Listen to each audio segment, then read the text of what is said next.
মানে top favourite যে দলগুলো 2026 ওয়ার্ল্ড কাপে যাচ্ছে তাতে আসলে এই বছর ব্রাজিল কোনোভাবে আছে।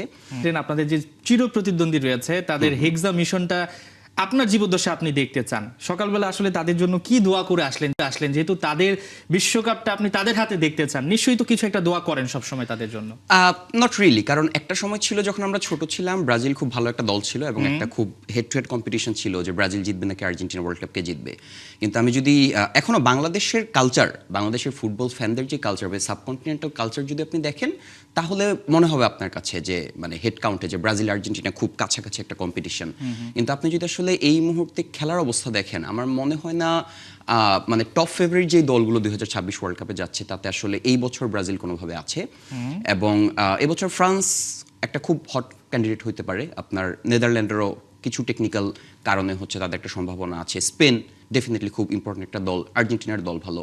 সো ব্রাজিলের সম্ভাবনা সবসময় থাকে। আসলে ব্রাজিল লাতিন ফুটবলের ব্যাপারটা হচ্ছে আপনি কখনো আসলে মানে গ্যারান্টি দিয়ে বলতে পারেন না যে কে কীরকম করবে, যে কোনো সময় যে কোনো কিছু হতে পারে। এবং ব্রাজিল ডেফিনেটলি খুব ভালো একটা দল, কিন্তু আপনি যদি পসিবিলিটির কথা চিন্তা করি, বিশ্বকাপ জিতে যাওয়াটা এই মুহূর্তে এই বছর অ্যাটলিস্ট ব্রাজিলের জন্য একটু ডিফিকাল্ট। সো টেনশনটা আসলে এই মুহূর্তে ব্রাজিলকে নিয়ে না, এই মুহূর্তে নিজেদেরকে নিয়ে টেনশনটা, আমরা জিততে পারবো কি পারবো না। আমরা যদি না জিতি বা সেক্ষেত্রে একটা মানে কিউরিয়াসিটি আর কি, যে ফ্রান্স কি তাহলে ওয়ার্ল্ড কাপের ফাইনালে যাচ্ছে নাকি স্পেন যাচ্ছে, কে জিতছে মানে জিতবে, এই ধরনের একটা সমূহ সম্ভাবনা। পসিবিলিটি আমি যদি ফ্র্যাঙ্কলি বলি, ব্রাজিলের ওয়ার্ল্ড কাপ জেতাটা আসলে এই বছর খুব একটা ফিজিবল না।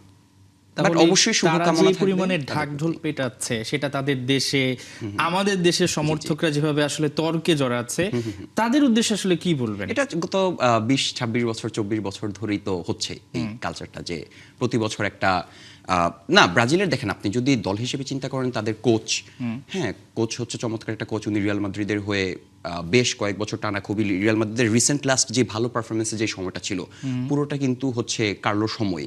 এবং আপনি টিমের দিকে যদি দেখেন, রাপিনহা বার্সেলোনার এই মুহূর্তে one of the best player, বা আমি বলতে পারি যে বেস্ট প্লেয়ার এই মুহূর্তে রাপিনহা। এদিকে আপনার ভিনিসিয়াস জুনিয়র রিয়াল মাদ্রিদের খুবই ইম্পর্টেন্ট একটা প্লেয়ার।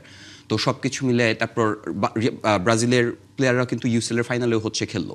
তো সব কিছু মিলে আপনার ব্রাজিলের টিমটা খুব ব্যালেন্সড, কিন্তু সামহাউ ওয়ার্ল্ড কাপে গিয়ে ওরা বা রিসেন্ট যে ন্যাশনাল টিমের যে পারফরমেন্স, সেখানে ঠিক ব্যাটে বলে ওদের যে পারফরমেন্সটা সেটা হচ্ছে না।